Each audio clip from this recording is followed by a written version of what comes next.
Seja muito bem-vindo ao 17º episódio da Revista Estar Bem em podcast. O nosso convidado especial de hoje é o Dr. Bruno Reis, médico psiquiatra, que vai conversar conosco sobre o significado e a importância do movimento Janeiro Branco, alusivo à saúde mental. No quadro Caminho das Pedras, nós vamos continuar aprendendo sobre pedras e cristais que podem ser usados para trazer mais bem-estar aos nossos dias. Estar Bem no Cinema apresenta um filme que foi baseado numa obra que se tornou um best-seller internacional, que conta a experiência pessoal da autora e que chegou aos cinemas estrelado pela atriz Julia Roberts. Você é o principal motivo de estarmos aqui, por isso a sua companhia é tão importante para nós. Continue com a gente.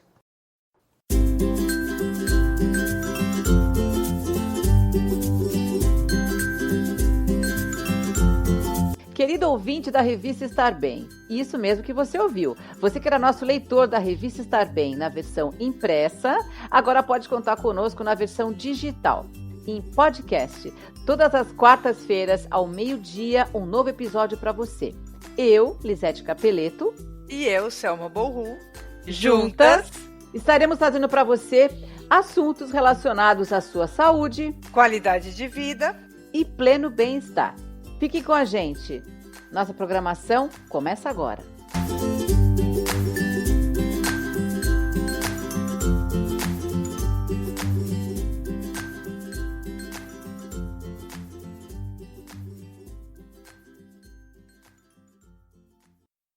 Casos de perturbações mentais estão registrados por toda a história da humanidade e são, desde as épocas mais remotas, citados por historiadores, poetas, pintores, escultores e médicos. Apenas para citar algumas figuras históricas conhecidas, temos os exemplos dos imperadores romanos Calígula e Nero, os reis franceses Clovis II e Carlos VI, este último chamado de Carlos o Louco, o qual acreditava ser feito de vidro e que inseria pequenas hastes de ferro em suas roupas, a fim de prevenir que se partisse em pedaços. Há registros de que em civilizações muito antigas, como Babilônia e Egito, havia indivíduos, muitos deles sacerdotes, que descreveram alguns transtornos mentais mesclando explicações místico-religiosas. Os egípcios, pelo seu conhecimento em anatomia humana, adquirido pelo hábito de embalsamar cadáveres, produziram escritos destacando o papel do cérebro e do útero, sendo o termo histeria, originário da palavra histeros, útero, utilizado até mesmo em nossos dias. Na Grécia, algumas doenças mentais eram vistas como sendo vinganças dos deuses. Hipócrates, por muitos chamado de o pai da medicina, foi o primeiro a afirmar que a epilepsia era uma doença cerebral e, sabiamente, dizia que a cura das doenças se dá com a participação principal da própria natureza. Para ele, o cérebro era o órgão central e principal do corpo humano, de onde provinham os pensamentos e as emoções. A Inquisição da Igreja Católica Romana torturava e queimava doentes mentais em fogueiras, sob a alegação de que estariam possuídos por demônios. O primeiro grande passo para o progresso científico da psiquiatria ocorreu no século XVIII, com os estudos do médico francês Philippe Pinel, o qual instituiu reformas humanitárias para os cuidados com os pacientes. No século XIX, Dorothea Dix lutou por melhorias nas condições dos locais que abrigavam doentes mentais. O médico alemão Emil Kraepelin foi o primeiro a subdividir as psicoses em dois grupos, a psicose maníaco-depressiva e a esquizofrenia. No caminho do grande desenvolvimento científico do século XIX, a medicina se firmou como uma ciência e a psiquiatria, por sua vez, se consolidou como ciência médica algumas décadas mais tarde. Para falar mais sobre esse assunto, nós convidamos o Dr. Bruno Reis, médico psiquiatra. Seja bem-vindo, doutor. Muito obrigado, é um prazer estar aqui e falar com os ouvintes. Eu sou médico psiquiatra, eu sou médico-chefe do Serviço de Psiquiatria da Santa Casa de Santos. e à disposição para a gente falar um pouquinho sobre saúde mental. Janeiro é considerado pelo calendário da saúde como Janeiro Branco, que é alusivo à prevenção e os cuidados com a saúde mental. Você poderia explicar para o nosso ouvinte como surgiu o movimento, a importância desse movimento? O Janeiro Branco é um movimento que começou em 2014 e ele vem na mesma linha que os movimentos de conscientização de saúde, como o Outubro Rosa, que fala sobre câncer de mama, ou o Novembro Azul, que fala sobre câncer de próstata. E a ideia é a gente trazer à sociedade a importância da manutenção e a importância de se falar sobre saúde mental, que no nosso contexto, no Brasil, ele é deixado em segundo plano. Esse movimento ele tem por principal objetivo desmistificar todos os preconceitos e todas as questões que permeiam o tema saúde mental, que muitas vezes deixam as pessoas assustadas. A gente que é psiquiatra está acostumado a falar, né? Nossa, vou ao psiquiatra, a coisa deve estar para algum problema, deve ser louco ou maluco. E não é nada disso, né? A ideia da campanha é justamente essa, é a gente trazer à população informações e considerar que é tão importante quanto a gente cuida do nosso corpo, a gente passar a cuidar da nossa mente e das nossas emoções. Qual a diferença, doutor, entre um tratamento psicológico e um tratamento psiquiátrico? Tudo bem. Da mesma forma em que, às vezes, uma pessoa pode sofrer um pequeno acidente, fraturar um braço ou uma perna, ela vai buscar ajuda com um médico ortopedista, que vai indicar para ela um tratamento, e muitas vezes esse tratamento ele pode ir desde uma correção cirúrgica e, às vezes, apenas ao uso por um tempo, de um anti-inflamatório para a dor, e ele indica, por exemplo, um tratamento com fisioterapia. No nosso caso, e por ser uma questão de saúde, é basicamente a mesma coisa. O médico ele tem treinamento para poder dar diagnóstico e promover tratamentos, desde aqueles baseados em alterações de comportamento ou mudanças do dia a dia, do cotidiano, de hábitos, até a psicoterapia, que é o tratamento através da escuta e da fala, e também a habilitação para poder prescrever tratamentos medicamentosos. A psicologia ou o psicólogo, né, já é o profissional que também é habilitado na saúde mental para fazer tratamento através da escuta e da fala, através da chamada psicoterapia. E a diferença basicamente é essa.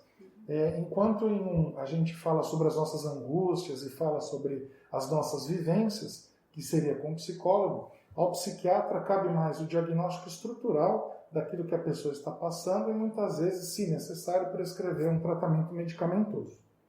E quais os sinais que nós podemos observar, nós também como leigos, quais os sinais que a pessoa, um amigo, um parente pode apresentar que esteja tendo algum problema psicológico, precise de tratamento, de alguma ajuda?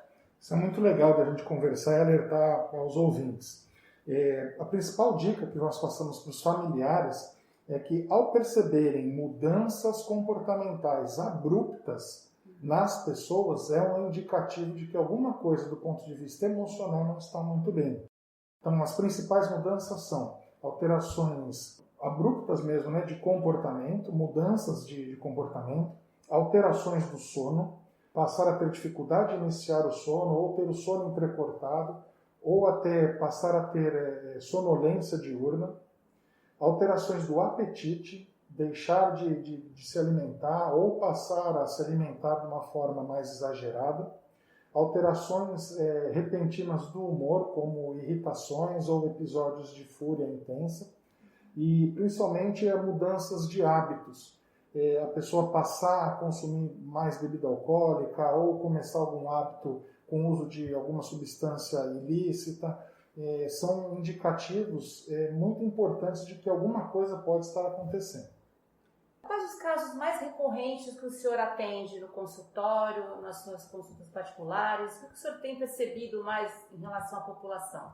Na nossa prática diária, o mais comum são as pessoas irem buscar uma primeira consulta por questões e por queixas relacionadas à ansiedade e a sintomas depressivos. A Organização Mundial de Saúde previu que ao menos 50% das pessoas vão experimentar algum tipo de episódio ansioso ou depressivo ao longo da vida. Esse é um número muito expressivo e que realmente é preocupante. em 2010, se eu não me engano, a própria OMS também havia dito que em 2020 a depressão seria a doença mais incapacitante do mundo, né? E isso já é, infelizmente, uma realidade. O que a gente alerta a população é que, da mesma forma como a gente consegue prevenir doenças cardiológicas, diabetes, hipertensão e algumas formas de câncer também, outros tipos de doença, a saúde mental também tem as suas formas de prevenção e as pessoas não sabem disso. Infelizmente, aumentou muito. A procura não é um bom sinal quando o psiquiatra ou o psicólogo passa a ter que trabalhar ou atender mais. É um sinal de que a nossa sociedade ela vem sofrendo e a gente está vendo os impactos disso agora, né? Mas principalmente, majoritariamente, são transtornos relacionados à ansiedade, à depressão e ao consumo ou abuso de substâncias ilícitas ou lícitas no caso do álcool. Pode acontecer a hereditariedade na questão de doenças mentais? Porque um parente ter tido problema, existe a possibilidade maior de alguém da família ter também o mesmo problema? Existe essa... Existe, absolutamente existe, assim como em todas as outras condições de saúde. Uhum. Então, o que a gente entende hoje dentro da psiquiatria e da saúde mental é que a origem dos transtornos, eles vêm através da heredabilidade genética de um lado e do outro dos chamados fatores ambientais ou fatores estressores. A confluência desses dois fatores vai fazer com que se manifeste a herança genética e através da expressão desses genes é que vão se desenvolver esses transtornos, mas principalmente sob a influência de fatores ambientais e estressores. É muito comum, por exemplo, a gente ter pessoas que nunca tiveram nenhum tipo de condição ansiosa ou depressiva, depois de um fator estressor como um assalto ou como o falecimento de algum familiar, passam a desenvolver sinais e sintomas dessa ordem. Entendi. E existe alguma média de tratamento que o senhor possa passar para o nosso ouvinte? Mas, lógico, em relação a cada caso, creio eu que seja um caso, né? Claro. Então, como é que o senhor poderia dar um parâmetro para a gente em relação ao tempo de tratamento? Perfeitamente. Em média, quando a gente vai falar de transtornos ansiosos e depressivos, a ansiedade, infelizmente, ela tem uma condição que tende à cronicidade, ou seja, a pessoa ela já vem com sintomas ansiosos e define-se ansiedade por uma questão em que eu estou sempre preocupado com alguma coisa que ainda não aconteceu. Estou sempre com o meu pensamento voltado para frente. Mas existe uma diferença entre ser ansioso, que é grande parte da população, e você passar a desenvolver um transtorno de ansiedade. A diferença é que eu começo a perceber que eu tenho prejuízos na minha vida, a minha funcionalidade ela passa a ficar prejudicada e aí sim eu posso começar a pensar em um transtorno. Geralmente é quando eu estou antecipando o sofrimento de coisas que ainda não aconteceram. Então o ansioso, além de ele fazer tudo isso, ele passa a ficar com o pensamento também mais acelerado, aumentarem as preocupações, passa a ter sintomas físicos, pode ter tensão muscular, alterações de sono, alterações de apetite, e isso tem um impacto muito grande. Agora, quando a gente fala sobre um tratamento do ponto de vista da depressão, os guidelines eles dizem que, em média, um primeiro episódio depressivo diagnosticado que há necessidade de tratamento medicamentoso, ele dure 6 meses, até a remissão dos sintomas. Um segundo episódio, ele tem que durar 1 ano de tratamento medicamentoso. E um terceiro episódio, os guidelines eles informam para a gente, a partir de um terceiro episódio depressivo, é melhor fazer um tratamento de manutenção, quando óbvio necessidade de remédio, do que você estabelecer um período de tempo de tratamento. Agora, tudo isso que eu falei é do ponto de vista medicamentoso. Quando a gente vai falar sobre o tratamento de psicoterapia, aí a indicação é para qualquer ser que pense, qualquer pessoa que tenha as suas questões e vivências, a psicoterapia é indicada como a melhor forma de autoconhecimento. Ela não é apenas só um tratamento indicado, mas uma excelente forma da gente conhecer a si mesmo. Se nós fôssemos fazer uma escala de problemas que ocorrem com mais frequência, a depressão estaria em primeiro lugar, o senhor acha? Eu acredito que sim. Hoje a gente poderia colocar, talvez na mesma proporção, a ansiedade, transtornos de ansiedade, como o transtorno do pânico, transtorno fóbico ansioso, transtorno de adaptação, junto com os episódios depressivos. Hoje são os maiores causadores, né, de transtornos que trazem os pacientes ao consultório. Para nós terminarmos essa entrevista tão esclarecedora, quais os conselhos que o senhor daria para o nosso ouvinte? Muito bem, então vai a dica para os nossos ouvintes, né? Sim. E ela é mais simples do que a gente imagina. Quando a gente está falando de saúde mental, a gente não consegue dissociar da parte biológica. Então, saúde mental, o nosso objeto de estudo é o cérebro, da mesma forma como é na neurologia, enfim, em outras especialidades.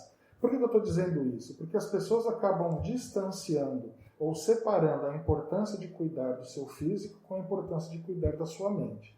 E uma coisa não pode ser separada da outra, elas têm que ser pensadas da mesma forma. Então, como eu disse, é tão simples, mas tão simples que as melhores dicas para tratamento de saúde mental, prevenção de saúde mental, é a tríade da boa saúde. Ou seja, é manter uma alimentação regular com alimentos que sejam funcionais, manter uma boa qualidade de sono, com sono que seja reparador, e por último, que a gente mantenha sempre atividade física regular. Não é bom só para o corpo, não vai deixar só com o abdômen malhadinho, definidinho. Não é só isso. Isso promove saúde mental e tem a capacidade plena de prevenir que transtornos como ansiedade e depressão possam ocorrer nesse indivíduo. Muito obrigada, doutor, pela sua participação. Com certeza foram informações muito válidas para o nosso ouvinte. Nós esperamos contar com o senhor em próximas oportunidades. Foi um prazer falar com você, falar com os nossos ouvintes. Estou à disposição para outras oportunidades. Um forte abraço a todos. Obrigada. Você gostou desse assunto? Ou então você quer falar com o Dr. Bruno Reis, que é especialista e membro titular da Associação Brasileira de Psiquiatria e médico-chefe do Serviço de Psiquiatria da Santa Casa de Santos? Basta acessar o nosso site revistaestarbem.com.br. No link Contato você nos envia a sua dúvida, a sua sugestão.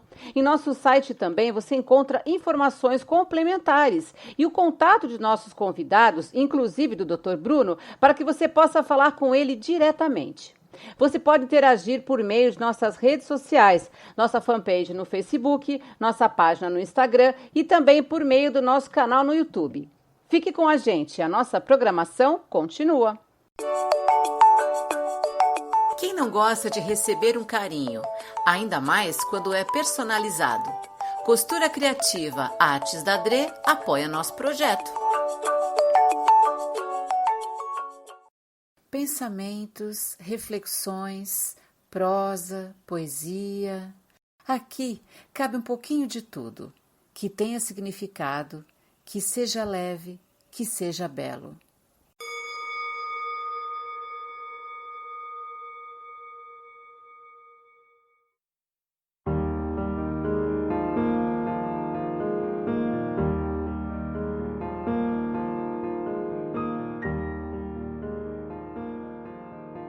Nise da Silveira. Pioneira da terapia ocupacional, a alagoana mudou os rumos dos tratamentos psiquiátricos no Brasil. Filha de uma pianista com um professor de matemática, ela se rebelou contra os métodos agressivos aplicados em pacientes com transtornos mentais, como o eletrochoque e o confinamento. Antes de revolucionar a psiquiatria, Nise Silveira já deixava sua marca na Faculdade de Medicina da Bahia, onde foi a única mulher em uma turma de 158 alunos. Concluiu o curso com o estudo Ensaios sobre a Criminalidade da Mulher no Brasil.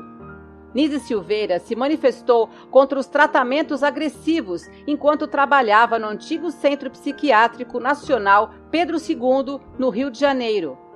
Avessa aos eletrochoques, isolamentos, lobotomias e camisas de força, foi transferida para a área de terapia ocupacional, considerada uma repreensão. Mas foi lá que a psiquiatra encontrou o espaço necessário para investir em métodos humanizados na recuperação de pacientes. Um dos tratamentos desenvolvidos por Nise Silveira foi a expressão dos sentimentos pelas artes, especialmente em pinturas. A produção artística de alguns pacientes ganhou reconhecimento pela qualidade estética, além de ter demonstrado resultado positivo na recuperação. As obras estão expostas no Museu de Imagens do Inconsciente, inaugurado em 1952 por Nise Silveira, 5 anos após fundar a seção de terapêutica ocupacional e reabilitação no centro onde trabalhava. As obras já haviam ganho notoriedade ao serem expostas no Museu de Arte Moderna de São Paulo e na Câmara Municipal do Rio de Janeiro. A instituição Casa das Palmeiras, criada por Nise Silveira em 1956, é focada em reabilitar sem internação. Também investe no processo criativo e afetivo dos pacientes. Além da arte, o contato com cães e gatos também foi um dos tratamentos introduzidos por ela no Brasil. Os pacientes podiam cuidar dos animais que estavam nos espaços abertos do centro, estabelecendo assim um vínculo afetivo com eles. Um dos mais conhecidos psiquiatras e psicoterapeutas da história, o suíço Carl Gustav Jung, se correspondia com a médica brasileira.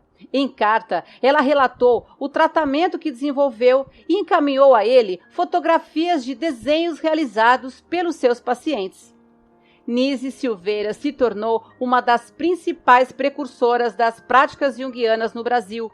Além de formar um grupo de estudos, escreveu o livro Jung, Vida e Obra. A história da psiquiatra Nise Magalhães da Silveira, que nasceu em fevereiro de 1905 e faleceu em outubro de 1999, aos 94 anos, virou um filme. Lançado em 2015, Nise, O Coração da Loucura, foi dirigido por Roberto Berliner e baseado no livro Nise, Arqueóloga dos Mares, de Bernardo Horta. Ele retrata a importância da trajetória da psiquiatra alagoana na medicina brasileira.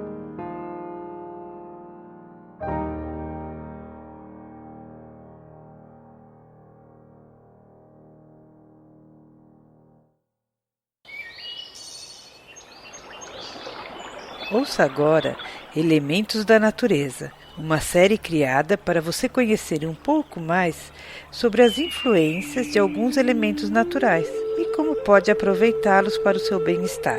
Nesta primeira temporada, vamos conversar sobre os elementos mais antigos e perenes do nosso planeta: as rochas, gemas e cristais. Começa agora o Caminho das Pedras.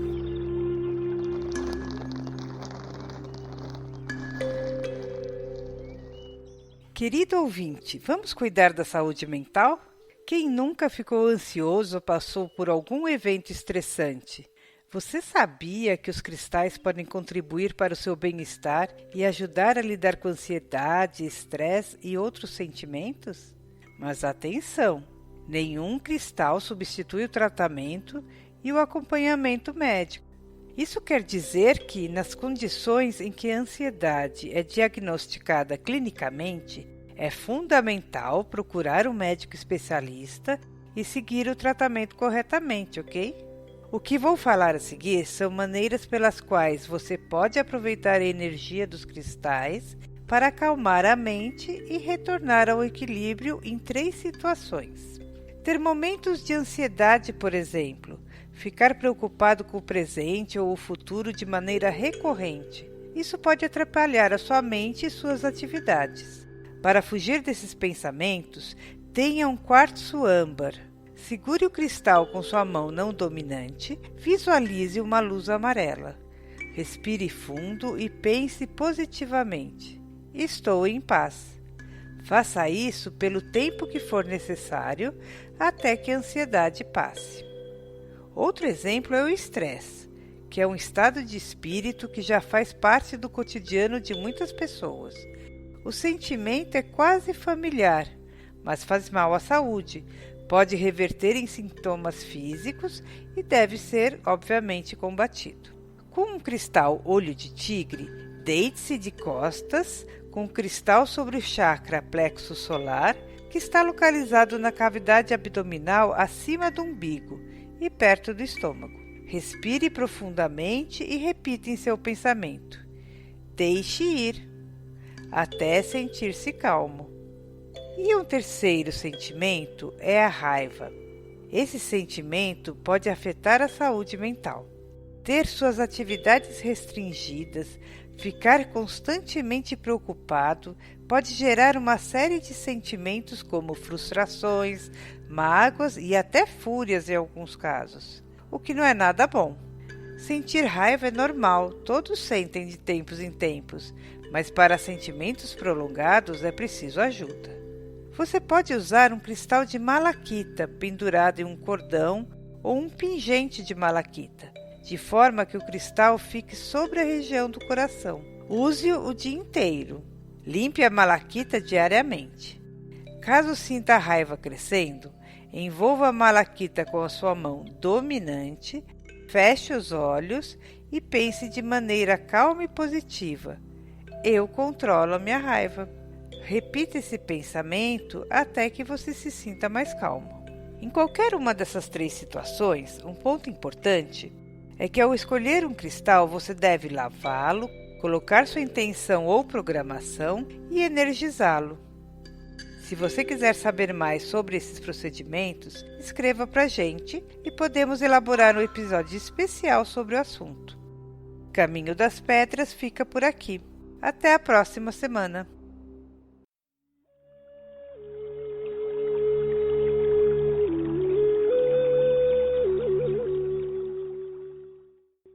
Para você que também adora a 7ª arte, está no ar Estar Bem no Cinema.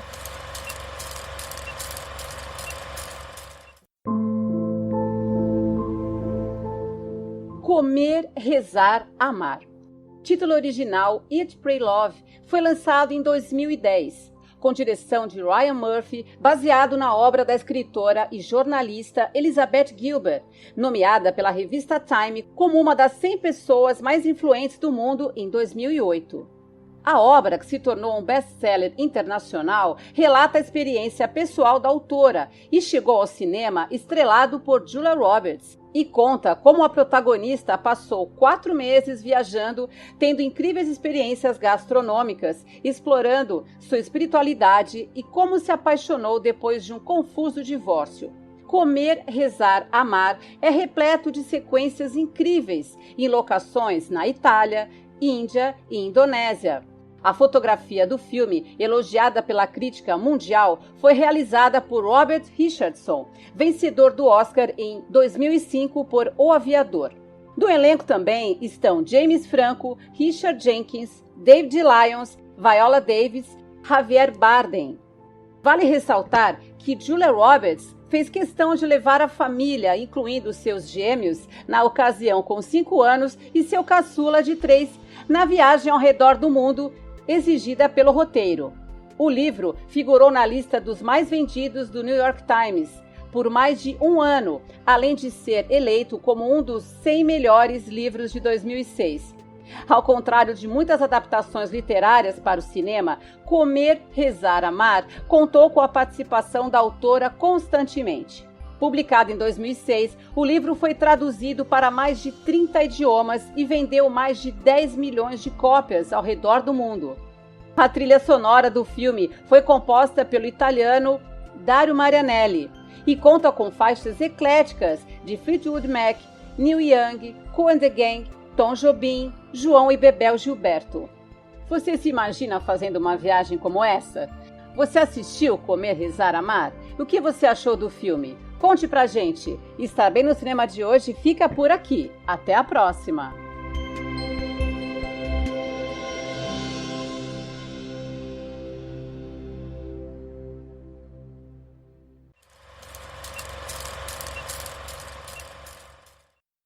E chegamos ao final de mais um episódio da revista Estar Bem em podcast. Aproveitamos para lhe fazer um convite para prestigiar todos os nossos episódios, inclusive os de número 6, que traz o tema Outubro Rosa, e o episódio 8, que apresenta informações importantes sobre Novembro Azul.